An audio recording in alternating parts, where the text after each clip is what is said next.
Hello, magandang araw sa ating lahat mga bro makabadis Mati H, Luzon, Visayas, Mindanao. Mapagpalang araw sa ating lahat Mati H. Ito ay meron na naman akong i-share sa inyo dito mga bro makabadis Mati H kung saan itong makikita nyo na malalaking bato dito at dito Mati H ay meron tayong makikita na animal sign marker na kung saan itong animal sign marker ay meron siyang perfect dot dito sa mismong pinaka arrowhead niya plus yung makikita natin na pinakamata niya yung isang hole dito na perfect hole at yung isang pinakamata niya matage ay ito naman ay hugis puso na nagpapaywatig wealth deposit na kung saan ang tingin nito matage ay may layo siya patungo sa deposit na tinitignan niya ay mula dito 10 feet patungo dito sa portion na ito kung saan ang spot deposit na tinutukoy at tinitignan niya matage ay ito yung makikita natin na naka puzzle type dito na mga bato kung saan ito matage ay makikita nyo ito ay naka-square siya, simulation square box at naka-enter sign na ibig sabihin dito mismo ang pintuan niya plus dito matage ay meron din tayong makikitang hole dito na nagpapaywatig deposit dito on the spot direct under na dito kung saan yung makikita natin na animal sign marker doon na malaking bato ay may layo siya mula doon 10 feet patungo dito kung saan ang spot deposit na tinutukoy ay nandito matage at yung coordinate nitong malaking bato na ito matage ay meron tayong makikitang naka triangle dito na kulay puti na ito ay makikita natin ito ay German cement na white German cement na naka triangulation na pinapaywatig ay triangulation na mga bato kung saan ang makikita natin na naka triangulation na bato ay ito yung makikita natin na isang bato doon, isang bato doon, isang bato doon plus yung BM boulder dito na nandito ang spot deposit na tinutukoy mula dito 10 feet patungo doon sa area na yon kung saan itong makikita nyo matage na naka-triangulation na puti ay ito ay may halong German cement matage kung saan itong portion na ito matage ay may spot dito mismo sa portion na ito kung saan ay makikita nyo itong perfect hole matage ay nagpapaywatig ito na may deposit dito sa portion na ito kung saan ay makikita nyo itong naka-triangulation na puti ay sinisimbolo naman niya ang naka-triangulation na mga bato dito matage kung saan ang spot ay nandito sa gitna matage kung saan ang coordinate sign marker na nandito ay makikita nyo ito matage ito rin yung makikita natin na mata niya kung saan ay meron tayong makikitang perfect dot dito matage ito yung perfect dot at yan ay sukat na kukunin natin mula dito at nakawul na rin siya 3 feet patungo dito at ang counter sign niya matage ay ito yung makikita natin na bato dito na kung saan ay makikita nyo matage ay meron din siyang animal sign marker na ang tingin naman niya ay patungo dito kung saan ang coordinate na bato dito ay meron siyang passage na patungo sa gitna kung saan itong bato na ito matage ay meron din tayong makikitang hole dito na kung saan itong hole na ito ay sumisimbolo ng deposit at merong isang dot dito matage ay ang sukat naman mula dito patungo 3 feet dito ang spot plus yung counter sign niya doon na may mata at merong isang perfect dot mula doon 3 feet patungo dito matage kaya ang spot ay nandito at yung isang sign marker counter sign dito matage ay ito rin yung makikita natin matage na bato na kung saan ay meron ding pinakamata doon na nakatingin dito plus ang coordinate niya matage ay ito rin ang makikita natin na parang human head ito matage ng pinakamata niya ito yung isang mata niya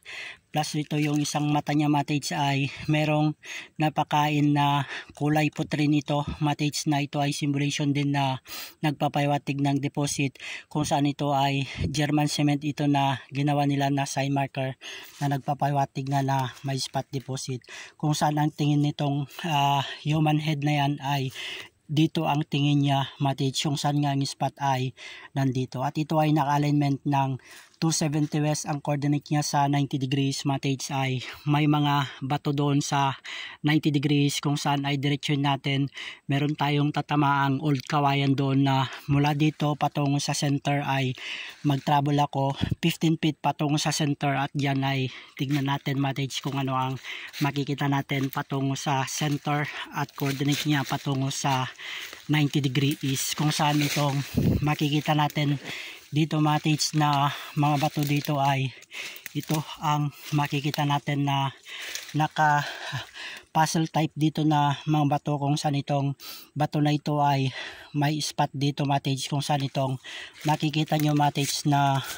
naka courting C dito at dito ay meron siyang hole plus dito ay meron din siyang hole at meron ding hole dito at naka courting C siya. Ibig sabihin matage ay treasure under dito mismo kung saan ay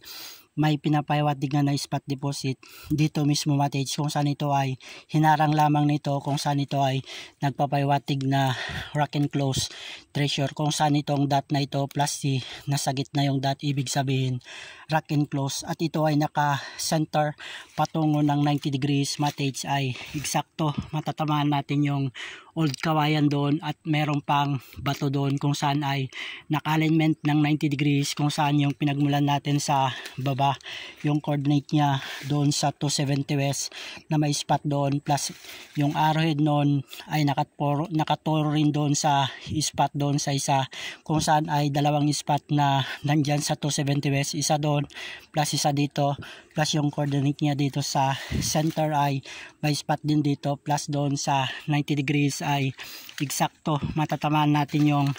bato doon matage na kung saan ay merong hole din na pinapahiwatig ng spot deposit ay may spot din dyan plus diretsyon natin tatamaan na natin yung lumang kawayan doon matage at ngayon dito sa center matage ay may layo siya patungo ng 90 degrees 15 feet patungo sa coordinate niya na bato plus doon 3 feet patungo sa spot deposit at yung center ay ito dahil ito ay makikita nyo matage ay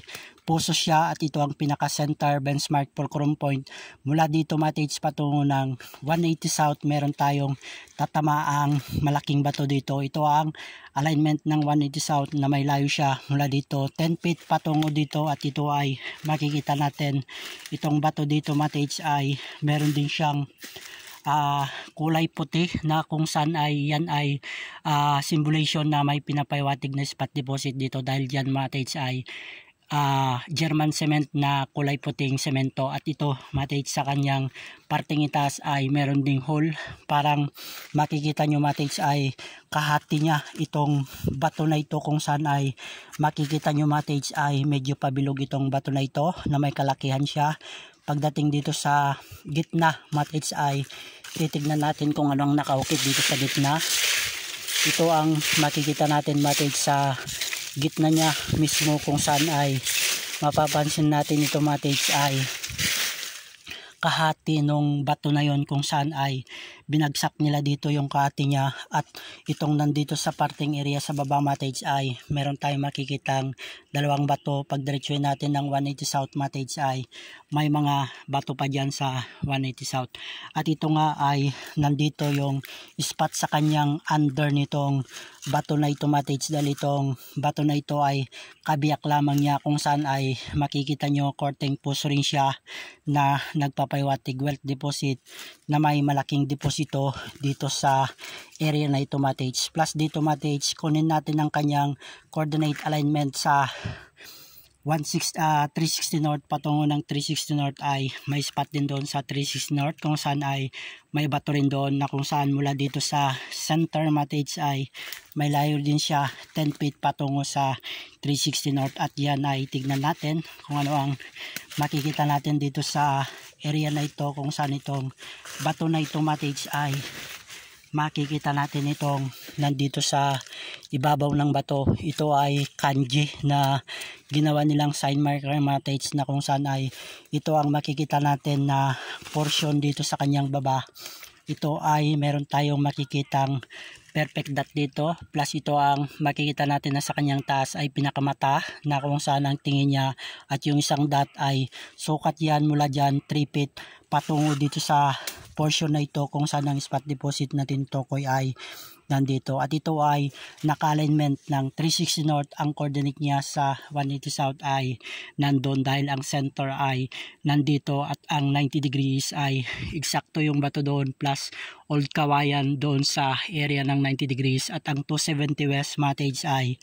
nandun yung naka-square na mga bato at naka-triangulation kaya naka 270 west at yung pinaka benchmark fulcrum point ay ito sa center Matage na kung saan ay itong portion na ito Matage ay sumisimbolo na may spot deposit dito mismo Matage dahil ito nakikita nyo Matage ay ito ang simulation ng rock and close treasure sa area na ito on the spot direct under na dito Matage. At dito Matage ay napakagandang sharing na naman yung na-share ko sa inyo dito Matage dahil itong area na ito ay talagang napagkampuan nga ang mga punong digmaang ikalawa noong 1942. Pag diretso natin dyan sa area sa baba Matage ay nandyan na yung palayan at ang napag-interviewan ko si kuya ay dyan mismo sa palayan kung saan nagkwento nga siya nung ang mga hapon ay nung panahong 1942 ay dito sila nagkampo nung digmaang kalawa. At yung old Duhat Matage na nabanggit ko na sa inyo noon na nadikod ko na dyan sa area ay nandun lamang yung old Duhat 3 at yung portion na ito Matage sa area na yan ay babagsak yung tubig doon patungo sa palayanan kung saan ay may closed tunnel dyan sa area na yan Matage kung saan yung mga saging dyan Matage. At dito nga Matage ay muling pinasyalan ko dito at i-share ko na naman sa inyo kung ano ang mga legit na sign marker na makikita natin na nagpapahiwatig na may nakatago dito nung digmaang ikalawa. At sa lahat din na Matage natin dyan, more tiyaga lang sa atin. Abalayam and King Messiah Shai, guide and bless sa ating lahat Matage. Yada, more power to all Matage.